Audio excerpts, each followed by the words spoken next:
Pessoal, bom dia. Espero que esteja tudo bem com vocês, viu?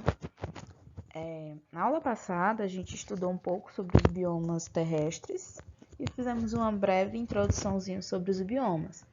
E na aula de hoje, a gente vai estudar um pouco sobre os biomas brasileiros, as características de cada um e tudo mais. E na próxima aula, a gente vai entender a relação desses biomas quanto aos mapas, aos esquemas e a relação principalmente com a conservação de cada um deles hoje, que isso é um assunto que deve ser estudado, que é de extrema importância.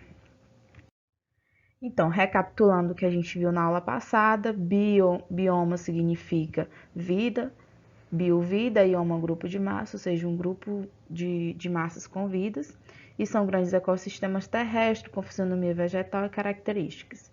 Isso já foi explicado também na aula passada, e principalmente a diferença entre biomas e ecossistemas. A gente lembra da divisão dos biomas, né? Que temos os biomas terrestres mundiais, que foi da aula passada, e nessa aula de agora a gente vai estudar os biomas brasileiros. Então, os biomas brasileiros são eles: a Amazônia, a Caatinga, Campos dos Cerrados, ou mais conhecido como Cerrado também, a Mata Atlântica, Pantanal e Campo Sulino, que é mais conhecido também como Pampa. Então, vamos para o primeiro bioma brasileiro que a gente vai estudar. O primeiro bioma é a Amazônia. A Amazônia, pessoal, é considerada a maior floresta tropical do mundo, certo? No Brasil, ela distribui-se em 9 estados, que são eles: o Acre, o Amazonas, Rondônia, Roraima, Pará, Amapá, Mato Grosso, Tocantins e Maranhão. Quando a gente estiver estudando um pouco sobre os mapas de cada bioma, a gente vai entender direitinho onde que situa cada um deles, certo? A Amazônia, ela possui uma maior diversidade biológica, certo, do mundo, onde a gente tem várias plantas. Dentre elas, a gente tem o cupuaçu, o guaraná, a seringueira, o suamama. Então, a seringueira, que é essa da segunda foto, pessoal, ela é utilizada principalmente na fabricação de borracha, onde a gente vai ter que extrair o láctex. O láctex é essa partezinha branca que vocês podem observar, que é utilizado principalmente na fabricação de borracha. Ela também tem uma rica diversidade em plantas medicinais. Dentre elas, a gente tem o curaré, certo? Que ele é um potente anestésico utilizado para fazer anestesia. E o quinino, pessoal. O quinino ele é usado principalmente no tratamento da malária. Inclusive, existem vários remédios voltados também para distinguido por eles. E, no entanto, tem uma grande redução nos estoques de madeira, certo? Devido à extração de madeira, vai ter uma redução no estoque da madeira e com a extração do mongo e da cerejeira, que são duas árvores bem diversificadas da Amazônia. E quanto às espécies, ou seja, a fauna que é distinguida lá na Amazônia, a gente tem o macaco-aranha, a arara vermelha, o jacaré-coroa e entre outros. O próximo bioma é a Mata Atlântica, certo? A Mata Atlântica, pessoal, ela também é uma floresta tropical. Ela se estende desde o Rio Grande do Norte até o sul do nosso país, em montanhas e planícies litorâneas. Atualmente ela se encontra muito devastada, em virtude principalmente da grande ocupação humana, restando apenas 7% da floresta original. Então daí vocês já imaginam uma floresta tão grande e agora só resta 7%. Certo? E ela tem uma grande importância social e também uma importância ambiental, certo? Por quê? Porque ela regula o fluxo das manáceas hídricas e controla o clima e protege das encostas das serras. Então, ela tem tanto importância social para as pessoas que vivem lá, como ambiental. Quanto à diversidade dessas plantas, lá se tem o pau-brasil, que é uma das espécies que quase todo mundo, ou praticamente todo mundo já ouviu falar do processo de colonização, o jacarandá, o peroba e o cedro e outras plantas também. A fauna da Mata Atlântica, pessoal, ela é muito diversificada. Ela tem o quê? Ou seja, ela tem vários tipos de animais. Desde a onça pintada ao muruqui, bicho preguiça, mico-leão dourado e por aí.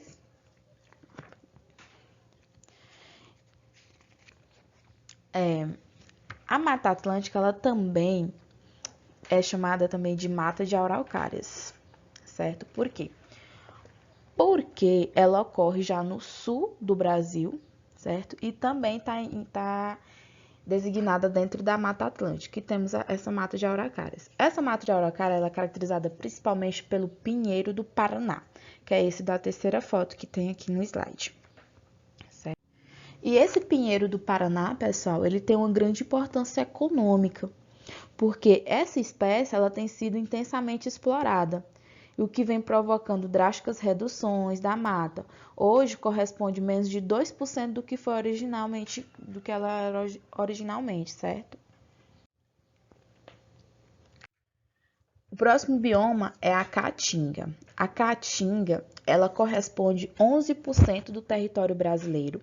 Ela fica localizada na região Nordeste.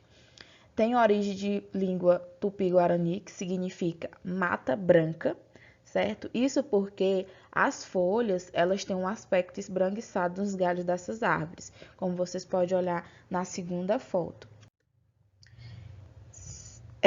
Durante um certo período, ela tem uma redução das folhas e espinhos, como é o exemplo do xique-xique, que é na primeira foto, que serve como proteção contra a perda de água. E a fauna que se designa na caatinga é a cascavel, gavião caraca e a ararinha azul, que inclusive a ararinha azul ela já está em extinção, certo, pessoal? O próximo bioma é o cerrado. O cerrado ele ocupa cerca de 25% do território brasileiro, caracterizado por clima quente e estação de seca, certo? No entanto, ele tem uma produção de quantidade de água razoável a partir de 2 metros de profundidade para que as plantas elas se desenvolvam, certo? Se reproduzam e tudo mais. Os solos do Cerrado, ele é bastante suscetível para a agricultura, tanto é que aqui no Cerrado, em Uruçugué, a gente sabe que o solo daqui é muito bom para a produção, desde a agricultura até a ovicultura, bovinocultura e até mais. As plantas que se tem no cerrado são araçá, pau-terra, capim-fleche, entre outras. Contra a fauna, a gente tem tamanduá, tatu, veado campeiro, lobo-guará, que, no entanto, o fator ecológico do cerrado é o fogo, certo? Muitas vezes a gente vê o que ocorre em vários lugares do cerrado, muitas queimadas e tudo mais. E o interessante é que as plantas daqui do cerrado, a flora do cerrado, a maioria das plantas ela tem uma casca muito dura. E essa casca muito dura, ela serve justamente para quando pegar fogo, a planta ela se proteger, como método de proteção, sobrevivência dessas plantas. O próximo bioma é o Campo Sulino. Ele também é mais conhecido como Pampa. Ele ocorre no sul do Brasil, tem uma vegetação herbácea e é bem propício para a criação de gado, como vocês podem observar nas fotos. Tem muito capim e tudo mais. E, por último e não menos importante, a gente tem o Pantanal. O Pantanal, pessoal, ele abrange os estados do Mato Grosso do Sul e Mato Grosso, normal, estendendo apenas pela Bolívia e também um pouquinho para o Paraguai. É uma região plana, onde os rios da bacia do Rio Paraguai eles extravasam suas águas, certo? Nos meses de cheia, inundando extremas áreas. Eles têm apenas, depois desse tempo, tem formação de pequenas lagoas, como vocês podem observar, e as plantas são plantas típicas do brejo, como por exemplo a Vitória Régia, que é uma planta bastante que a gente pode observar tanto em riacho como também as que tem lá no Pampa.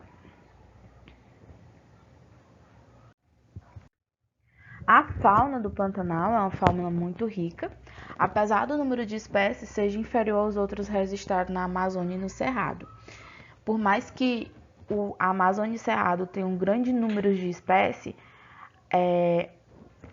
o Pantanal ele também tem uma grande produção de espécies muito rica. Tanto é que em alguns lugares do Pantanal, a maioria das espécies já estão também até extinta. A flora, ela é caracterizada por carandá, buriti, manduvi e outras espécies. E um fator bem interessante que a gente tem que falar também é sobre o manguezal. O manguezal é um ecossistema especial brasileiro. Ele se desenvolve na região litorânea, onde os rios se desdobram no mar, desde o Amapá até Santa Catarina. Ele é bem importante, pessoal, porque ele é considerado o berçário do grande número de animais marinhos, certo? E além disso, ele também participa do modo fundamental na produtividade de regiões costeiras, que são um assunto bem interessante. Caso vocês queiram pesquisar um pouco mais, para saber um pouco, fiquem à vontade. Aqui são algumas referências que foi utilizada e até a próxima aula.